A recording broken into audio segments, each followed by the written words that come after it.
Hello, I'm Femi OK and you're in the stream. Today, why does Ethiopia's largest ethnic group consider themselves to be one of the most persecuted by their government? We'll look at the challenges faced by the Oromo people.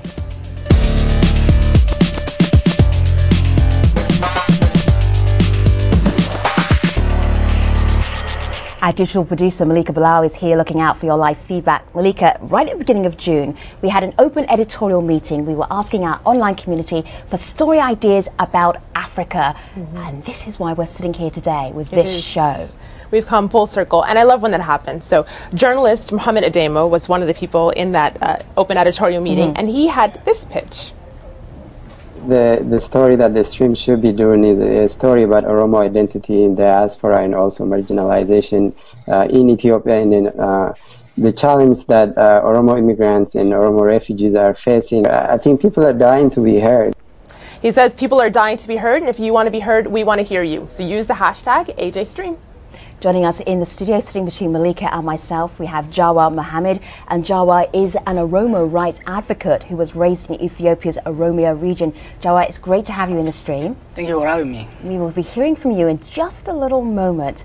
So, the Oromo people make up about 40% of Ethiopia's population. But according to human rights advocates, they lack equal political rights, face widespread discrimination, and have long felt targeted by the Ethiopian government. So as a result, over many years, millions of Oromos have fled their homeland to become refugees in other nations. So how did all of this happen to a group of people who make up almost half the country? To help us answer this is Fido Eba, the Foreign Affairs representative of the Oromo Liberation Front. He joins us from Minnesota in the United States. And in New York, we have Mohammed Ademo. He is a journalist and editor of the Oromo news website, O Pride. Fido and Mohammed, it's great to have you in the stream. And before we start, I have to say that the Ethiopian government turned down our invitation to join in this conversation. This is an email that we received from their spokesperson, Shimalis Kamau, who writes, "No government representative is authorized to share a forum with the Oromo Liberation Front leadership or involved in any media debate, as the OLF is officially prescribed as a terrorist organization." So that is why they're not part of this discussion, but I will be bringing in some of their viewpoints. Jawad, let me start with you. It's really hard for outsiders to understand that if an ethnic group makes up 40% of the population of a country, why they feel persecuted. Why is that? I think the persecution and the discrimination goes back to how they were incorporated to the present-day Ethiopia. About 100 years ago, they were conquered by the Ethiopian, the Abyssinian state that were able to get a modern weapon earlier. From that on, their size became a curse. Their size and the wealth, they contribute about 60% of the GDP. They're about 40% of the population. So any move to incorporate them to the state requires a redistribution of significant redistribution of wealth. Because of that, and because Ethiopia has been ruled by dictators, any dictator who wants to incorporate the Oromo faces redistributing wealth and power. Because of this, they continue to repress them in order to ensure that they never get the fair share and force the dictators out of power. Okay, so Malika and I and the team were trying to get an idea of, okay, what is it like to grow up Oromo? What is it that is actually happening to you to make you feel persecuted, Malika? You're right, and we got this video comment just on that, on what it is like to grow up as a member of the Oromo community, not in Ethiopia. Have a listen to this. I think often we take too lightly the power of identity and how being deprived of the opportunity to express that both socially and politically is both unjust and damaging. Living in a country like Australia as young Oromos, I think it's important that we continue to raise awareness about the plight that our people face. I mean, we have the opportunity to speak Oromo without being persecuted, to identify as Oromo without being persecuted, and that really challenges an entire system. So Sereti says that outside of Ethiopia, she has the ability to speak the language she wants to speak without being persecuted. What does that mean that it's like for Oromo in Ethiopia? Now it's changing a little bit, but in the past, particularly during my grandfather and father's time, if you have an Oromo name, if you speak the Oromo language, you will be targeted, you will be identified as enemy, and you will be ridiculed socially, you will be politically targeted, prosecuted, thrown to jail. generally, to be an Oromo in Ethiopia is either you have to change your identity and claim to be somebody else, or remain marginalized, lose economic and political opportunities. So Mohammed, does this actually resonate with you? Does what Jawar is saying, is that your experience when you were in Ethiopia? Absolutely. I mean, this is the experience of Oromos for several decades, and as far back as the century. There is this systematic cultural and political and economic discrimination where you are made to feel inferior and you don't come forward and speak. So you have to change your identity to fit in.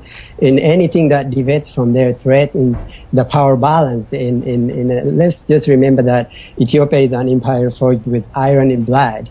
In what continues to happen to Oromo is to use the same tactic to hold on to power so that the power balance does not shift. Do you know, we've been talking for a long time with the Ethiopian government. We were trying to get them to be part of this program. One of the things that they actually told us was they have a great deal of respect for the Oromo people. They say that the great Oromo people, whose rich history, customs and traditions constitutes one of the marvels of Ethiopian culture and linguistic diversity. So Fido, this sounds on paper incredibly respectful. Why are there so many grievances that you have? Well, particularly the present government controls everything from the military, monetary institutions, the government, the bureaucracy.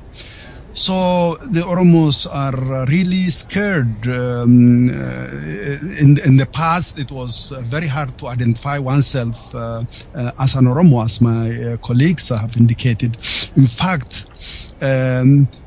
unless you identify yourself with with other groups, you will be enslaved. And it was one of the criteria by which a slave in Ethiopia used to be taken. So Oromo women, Oromo men who follows the traditional Oromo beliefs and culture, these were targeted. In fact, today the same thing is holding on. In the past, the Amaras ruled for almost 100 years. Then the Tigrayans came back now, and they are ruling with iron fist. They represent almost 6% of the population. There is no democracy. There is severe repression. Right. Okay. You know, Femi, every so often we have a day where we get so many comments online via Facebook, Google+, Twitter, and it's all before a show has even aired. Right. Now that the show is airing, we're still getting comments, but I just want to read a few of them. Henok on Twitter says, I was denied a job because I was a Oromo and also was not a member of the ruling party. But on the other hand, we're also getting a lot of pushback. On Facebook, Awa says, yes, there are a lot of problems in Ethiopia. However, singling out one tribe as a victim is a cheap shot to divide Ethiopia for the sake of other countries' interests. Mohammed, I want to pose that one to you. Since you pitched the idea for this show, clearly, as our community is saying, the Oromo aren't the only ones who are discriminated. There is no denying that the Oromo are not the only one that are discriminated, and there are several minority groups in Ethiopia that are facing similar persecution. But that said, I want to comment on what the Ethiopian government said. There's this great quote that I like from JFK, that a nation that is afraid of the truth is afraid of its people. That's essentially what's going on. In this pushback that you see, trying to tie Al Jazeera to Egypt and saying Al Jazeera is playing a mouthpiece for Egypt because Egypt and Ethiopia has this stalemate. In this pushback that you see from the communities, essentially what the Oromos have been fighting against, that people don't want the Oromo story to be told because Oromo is at the center of Ethiopia's problem. Ethiopia got an Oromo problem. Nobody wants to address it. The Ethiopian government does not want to talk about it. There is no political space for an Oromo to exercise their rights. So unless these people are willing to come to the center and talk about these issues and discuss the problems that clearly exist, which is evident from this conversation, the government not willing to talk to an Oromo is the reason why there is this pushback and people need to get over it. But it's a very specific reason the government said they didn't want to talk to Oromo. And Fido, I'm just going to bring you back in here for this, because they actually said to us that the Oromo Liberation Front, as well known among the Oromo people, is an organization responsible for heinous crimes, countless atrocities, which its leaders perpetrated against innocent civilians. Fido, you are representing the OLF. How do you respond to that? That's false. In fact, the Oromo people love the Oromo Liberation Front, and that's in fact their difficulty. One of their leaders said if they want to arrest an OLF, it would be difficult. They don't have enough prisons because Oromos believe in this organization. This is their institution. All right, but how about the heinous? A lot of things to Fido, the Oromo people. Fido, but how about the heinous crimes, the countless atrocities? We are against violence. We want to solve this problem peacefully through negotiation. The Ethiopian government refused. Several times we have asked by governments, we have initiated talks for peace. They refuse, because if OLF goes in and works freely among the Oromo people and others, then they will lose. They don't want to lose. As a minority, they are scared. All right, Mohammed, so let me just bring in Mohammed for something. We are carrying arms, just protect ourselves. Right. Self-defense. We are in our country. We are we don't go to other places. We are working inside Oromia. In there, when we are among our people, we have to defend our people and ourselves from these intruders. There's something I have to push back on, and Mohammed, I'm going to trust you as a journalist, and I want you to be completely transparent. So when the Ethiopian government talks about heinous crimes, countless atrocities, please at least enlighten us about one or two of these instances where they may say violence may have been used by the OLF. I'm certainly not privy to the information that the government is looking at, but what I do know, I can tell you as a journalist, and many other journalists who've covered in Ethiopia can tell you, is that the Ethiopian government is known to fabricate and produce fake documentaries to accuse and also persecute their opposition. A very clear example of that is just about 2 months ago, a story that was also published on Al Jazeera was that there has been a growing Muslim movement in that country. They produced a video essentially saying that the peaceful protesters on the streets of Addis Ababa have connection with terrorists in Mali, in Nigeria, and in other places. Totally something that is not related. Where the protesters are in fact asking basic questions. So again, I don't have the information in front of me, but I'm not aware of any such heinous crimes. But I do would like to emphasize that the crimes that this current government has committed against the Oromo and other ethnic groups really in that country amounts to something more dangerous that we could call it maybe ethnic cleansing in something of that nature. So I think what needs to happen is there's got to be some transparency from the government and accountability for their actions before they seek to hold others accountable. Sure. See, I'm sure this is the point where the Ethiopian government wish they were part of this conversation. It's not too late. You can tweet us at AJStream. Malika. Well, we mentioned earlier some of the pushback, and some of it is coming in the form of email. An Ethiopian lawyer and blogger, Daniel Berhane, based in Addis Ababa, sent us this. He says the OLF left the transitional government after committing around massacres on other ethnic groups. That was their ultimate undoing. The bottom line is an arrest of OLF operatives can't constitute a persecution of the Oromo. So are we conflating the wrong things, Jawar? Are we equating persecution of Oromo civilians with arresting operatives? Currently, there are 25,000 to 30,000 Oromo political prisoners in that country. No doubt that some of them are OLF operatives. But the vast majority of, I can say 9 out of 10 of them, are teachers, students who have nothing to do with the OLF. I can give you a couple of examples. There are Oromo peaceful opposition parties in the country operating within the constitutional mechanism. Their leaders, just a couple of years ago, 200 of their leaders were thrown to jail.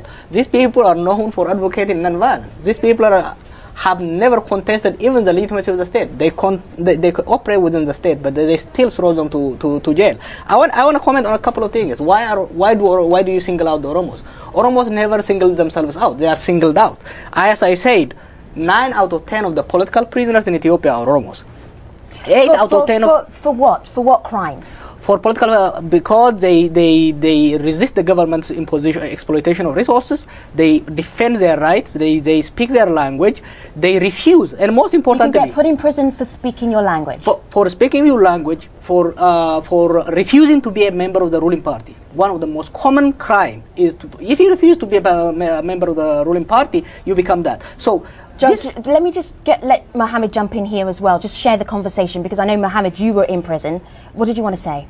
Femi, I was just going to mention that in Ethiopia today, as we speak, every dissenting Oromo is taken as or left, by extension, a terrorist. And that's essentially why I went to jail. As growing up in Ethiopia as a student activist, the questions that we were asking when I was a high school student was, there was a fire that was engulfing forest in Oromo areas. And we only asked to be allowed to go put out the fire, which the government did not want to take any action against. Those are some of the crimes why these people arrest innocent young people, put them in jail and call them terrorists or give them some other levels.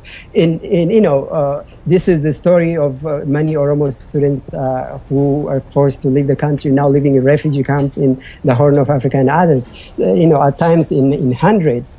So I think this notion that what is in jail and people that are arrested are OLF operatives is totally a way of not answering or addressing the problem from my point of view. Okay, Joa.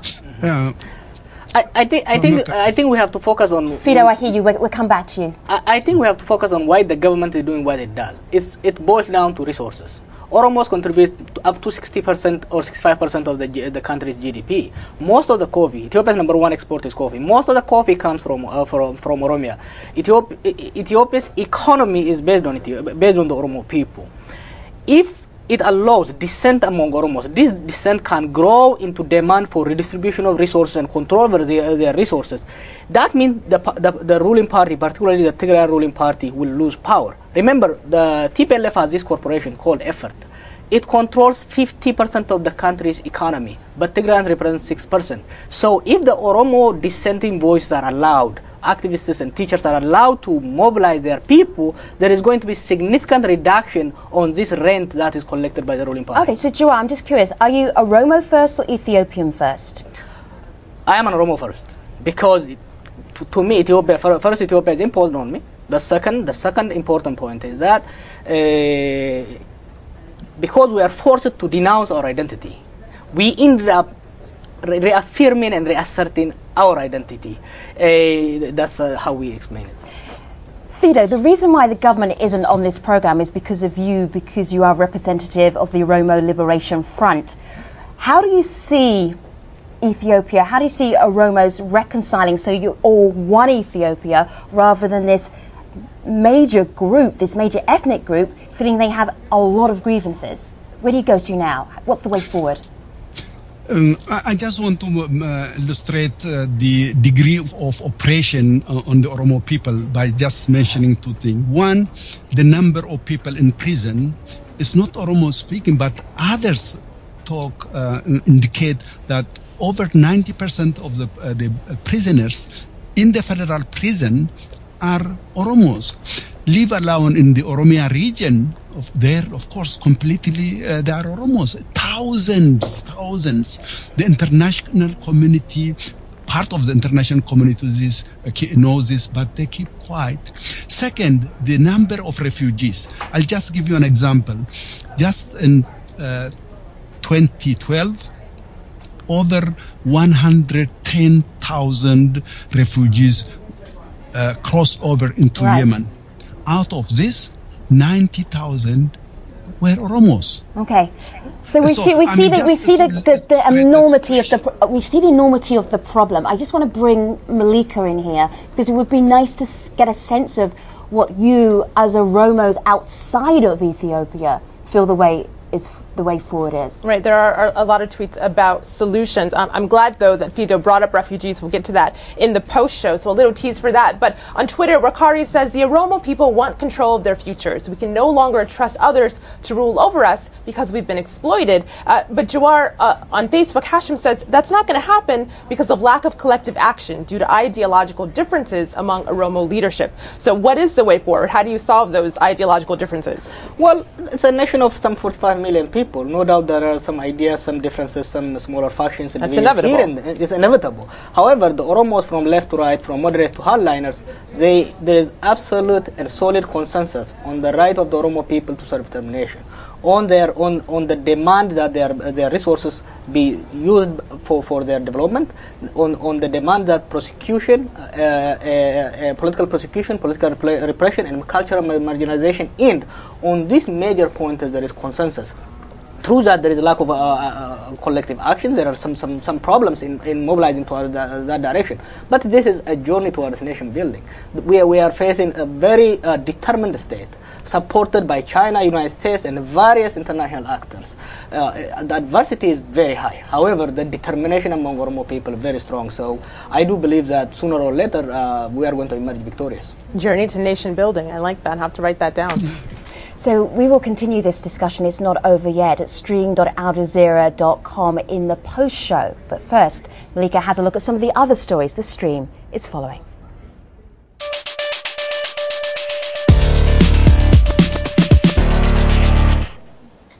Buddhists in Myanmar are speaking out against a Time magazine cover story on so-called Buddhist terror.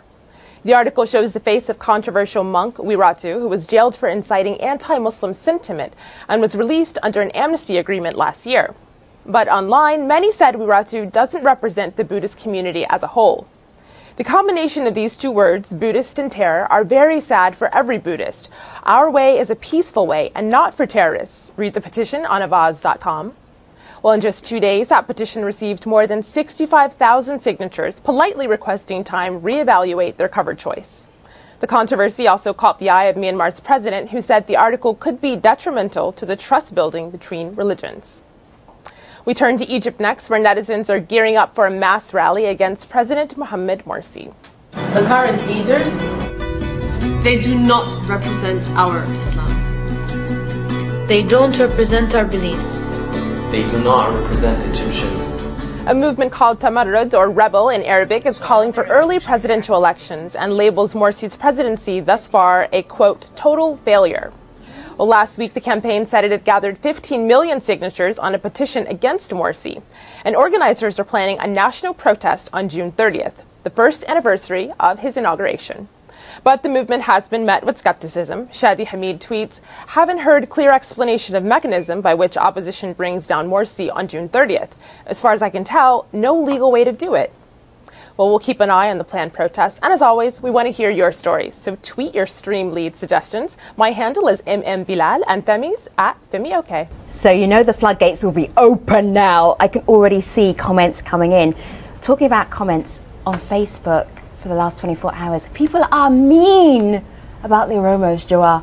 They are very mean. This comes from both the government doing it and also historically it's built up. Everything Oromo has been associated with threat to the state, right. Disintegration of the country. I can post a song on Facebook and immediately people will be coming with negative comments because they fear they have built a lot of hatred and fear towards Oromo. So this phobia is actually the one factor that's blocking conversation among the people. All right. We'll have more of that in the post show at stream.aljazeera.com, where our conversation about the Oromos will continue. And as for the next show, different subject, equally as controversial. Are white students at a disadvantage when they apply for college in the United States? Maybe affirmative action has gone a little bit too far. We will find that out tomorrow. In the meantime, you know where to find us. We'll be online. Thanks for watching.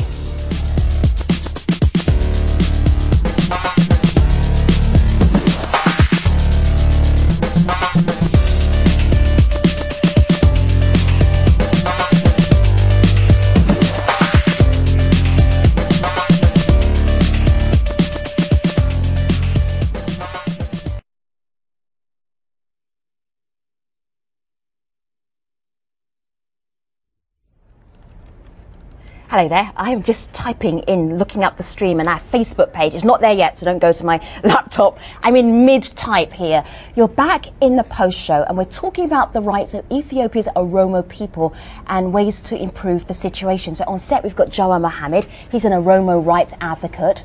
On Skype, we've got Fido Eba, a representative of the Oromo Liberation Front. Also on Skype, Mohammed Ademo, a journalist and editor of the Oromo website, O Pride. So, yesterday, I'm looking at the stream's website. We were talking about the Oromo people. I'm reading the Facebook comments and my eyes are burning up. It's so controversial. And people are mean. What did you see? They are. That's a little bit of an understatement. Yeah. Almost. So I pulled it up on my screen here. This is the story page. And it was on here that we got more than 126 comments, but also on Facebook, on Google+, on Twitter. They've been coming in. They've been rolling in, rather. A lot of them look like this tweet from Asigid, who says, do you have objective evidence that shows Oromo is the only ethnic subject to repression? Why do you want to single out the Oromo anyways? Jawar, do you want to tackle that? I think that's an interesting question, particularly coming from Ethiopians. As I mentioned earlier, the Oromos never single themselves out. They are pushed out. They are forced to identify as a single group, as a different group, and fight back because the government, the current government and the past government have deliberately, systematically targeted them. As we said earlier, 9 out of 10 the political prisoners are Oromos. 8 out of 10 of the refugees. In Yemen, every month, 10,000 Oromos cross to Yemen. In Kenya, the refugee camp, most of them, 80% of them are Oromos. In Egypt, as you saw in your show. When it comes to economy, there is huge land grab going on in Ethiopia. Out of some 3 million hectares of land the government has given to foreigners, some 1.8 million of them are from the Oromo land. Therefore, the Oromos have been subjected, selectively targeted. And when you are selectively targeted, you have no other option but as a targeted group to coalesce together, to come together and fight back. That's why Oromos fight back. It's not because they hate other people. It's not because they deny that other people are victims of repression. But the Oromos, by being Oromo, the government, as you saw in your email, every time the name Oromo mentioned, the government securitizes the question. Every time the Oromo comes, it is anti-state, it's anti-government. Because of that, people are forced to come together as Oromos and fight back. It's not that because we don't want to work with other people. We do work with other people. We work with Ogadenis, with Amharas, with everybody. The difference is that we are forced to fight back more than anybody else. We are targeted, selected, and we're just responding to that. So Mohammed, the way that I see this, because everybody tries to understand a problem with their own sort of circumstances. So I belong to a very large tribe known as the Yoruba tribe.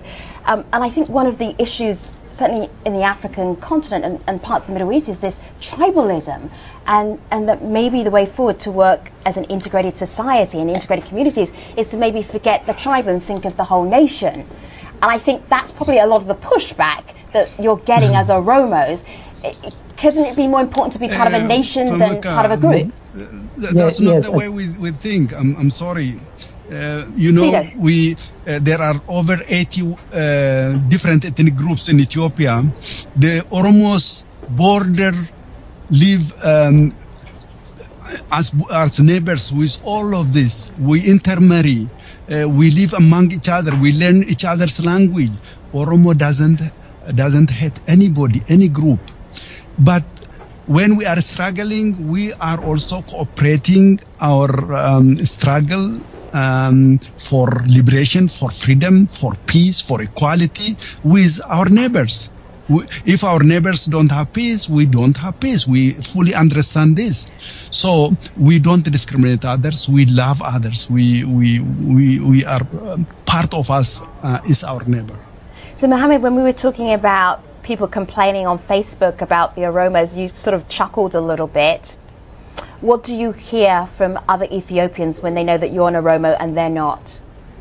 I mean, it's like you said, this is a great conversation starter. You would think, because if I meet an American in New York and I'll tell them, hey, I'm an Oromo, they will ask me what is Oromo. But if you tell an Ethiopian person I'm an Oromo and you don't say I'm Ethiopian, that they don't want to talk to you. But I think on the way forward, Femi, like you suggested, I want to bring in the experience of South Africa in here.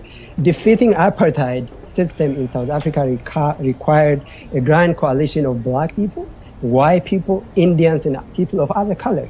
And I think if people are really serious about addressing the problem of democracy, lack of human rights, press freedom, where I cannot go and do a show like Al Jazeera Stream, which I would love to do. That's everything I dream and hope to do in the future. Are you angling for a job there, Mohammed? So in order for something like that to happen, people need to get over their fear. Oromos are not fighting any group. There is one thing that I want to say in here. For the last 100 years, only 2 ethnic groups controlled political power in that country. If names change, there is one thing that remains. Ethiopia still acts as an empire. That needs to change. People need to get over their fear and envision talking to Oromos. We don't talk enough because people are scared to talk to me the minute I say I'm an Oromo. Right. People need to get over that and come forward so that we can find a democratic, build the democratic institutions where people can dare to dream and create the future in the country that they want. Right. Fido, we're coming to the closing moments of the program, but I really do want to get a closing thought for you that takes us forward. What's the message that you would leave us with as an international community so we understand you much better? Yes, as Oromos, we love peace. Our organization, the Oromo Liberation Front, have tried to make peace with this government. We don't have a partner for peace. We want to bring stability, peace for to our neighborhood. The Horn of Africa is in turmoil, a lot of suffering, continuous war. Particularly Ethiopia has been in war for, as long as I remember. Wars. We want to overcome this, and we appeal to the international community to put weight on the Ethiopian government, who is persecuting not only Oromo, other nationalities in that country. And they are using the terrorism term and concept to harass journalists and politicians and other groups of people. They are the terrorists, actually. Thank you. Jua, this is such a controversial subject. What I'm hearing right now is that the Ethiopian government won't come to the table, even in a small conversation like this. So I hear stalemate, but what do you feel about the future for the Oromo people?